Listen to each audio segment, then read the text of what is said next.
جس طرح سے مذہب اسلام نے ماں باپ کو ان کی بیٹیوں کی پرورش و پرداخت پر اجر عظیم کا وعدہ کیا ہے، جس طرح ماں باپ کو بیٹیوں کی دیکھ ریکھ پر جنت کی ضمانت اور بشارت دی ہے، جس طرح مذہب اسلام نے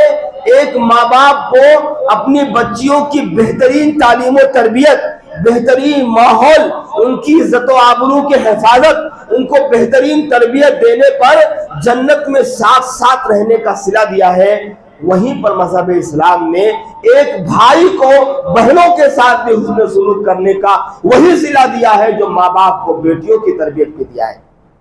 جی ہاں، یہ بہت بڑی بات ہے۔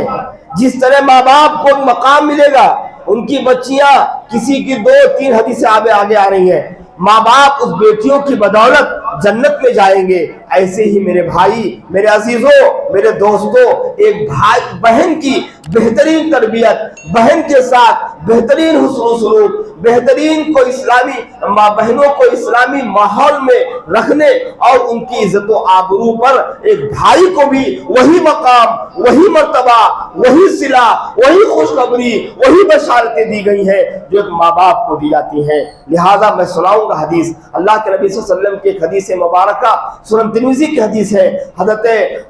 ابو سعید خدری رضی اللہ تعالیٰ عنہ حدیث کے راوی ہیں، وہ کہتے ہیں کہ اللہ کے نبی صلی اللہ علیہ وسلم نے ارشاد فرمایا، جس کسی کے پاس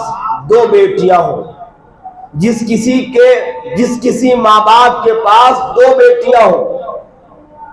یا کسی بھائی کے پاس 2 بہنیں ہوں، یس اس میں ہے واضح، یا کسی کے پاس 3 بیٹیاں ہوں، یا کسی کے بھائی کے پاس 3 بہنیں ہوں، وہ ان کے ساتھ اچھا سلوک کرے، وہ ان کے ساتھ حسن سلوک کرے، بہترین طریقے سے ان کی زندگی میں کام آئے، ان کو اپنے اچھے انداز سے تعلیم و تربیت سے لے کر چلے، فَلَهُ الْجَنَّةُ، تو ایسے ماں باپ کے لیے، ایسے بھائیوں کے لیے جنت ہے، جنت کا صلہ دیا گیا ہے۔ جنت میں ایسے بھائی داخل ہوں گے بہنوں کی تربیت کی وجہ سے،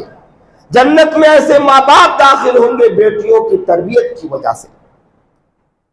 مسلم احمد کی روایت ہے، اللہ کے نبی صلی اللہ علیہ وسلم نے ارشاد فرمایا، جو کوئی آدمی اپنی 2 یا 3 بیٹیوں کی بہترین تربیت کرے، یا جس کسی کے پاس 2 یا 3 بہنیں ہوں، یہ بھائی بھی اپنی بہنوں کی بہترین تربیت کرے، بہتر انداز سے تربیت کرے، ماں باپ بیٹیوں کی تربیت کرے، حسن سلوک کرے، اور بھائی اپنے بہنوں کے ساتھ اچھا سلوک کرے، کل قیامت کی دن جنت میں میرے اتنے قریب رہے گا، اتنا قریب رہے گا جیسے یہ دونوں انگلیاں ہیں، اتنی قربت، ایک انگلی بڑی ایک چھوٹی ہے، مقام نبی صلی اللہ علیہ وسلم اونچے ہیں، لیکن اس شخص کو رفاقت کی بشارت دی گئی۔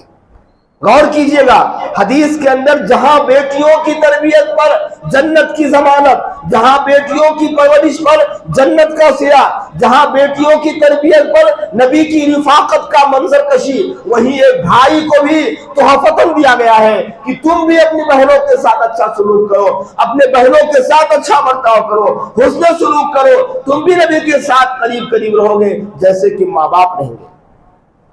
حضرت طارق المحاربی رضی اللہ تعالیٰ عنہ ایک مرتبہ مدینہ تشریف لائے، آپ نے دیکھا نبی صلی اللہ علیہ وسلم کا خطبہ چل رہا ہے، آپ لوگوں کو نصیحت کرتے ہوئے پوچھ رہے ہیں سب سے افضل خرچ کرنا کس پر ہے؟ اے میرے صحابہ بتاؤ سب سے افضل کس پر خرچ کیا جائے؟ اپنے مال کو دولت پر خرچ کرنے میں سب سے پہلے نمبر پہ کون ہے؟ اس کے بعد نبی صلی اللہ علیہ وسلم نے اس کی وضاحت فرمائی، آپ نے فرمایا امکا ثم ابوکا ثم اختکا ثم اخاکا ثم ادناکا فادناک، آپ نے فرمایا سب سے زیادہ مستحق تمہارے مالوں کا تمہارے ماں باپ ہے، اس کے بعد تمہاری ماں ہے، اس کے بعد تمہارا باپ ہے، ثم اختوک اس کے بعد تمہاری بہن ہے، ثم اخاک اس کے بعد تمہارا بھائی ہے، ثم ادناکا فادناک اس کے بعد رشتہ داروں میں جو تمہارے سب سے زیادہ قریب رشتہ داروں میں سے ہو وہ ان کے بعد، پھر ان کے بعد۔ یہ نبی کریم صلی اللہ علیہ وسلم کا فرمان ہے بہنوں پہ خرچ کرنے کے متعلق.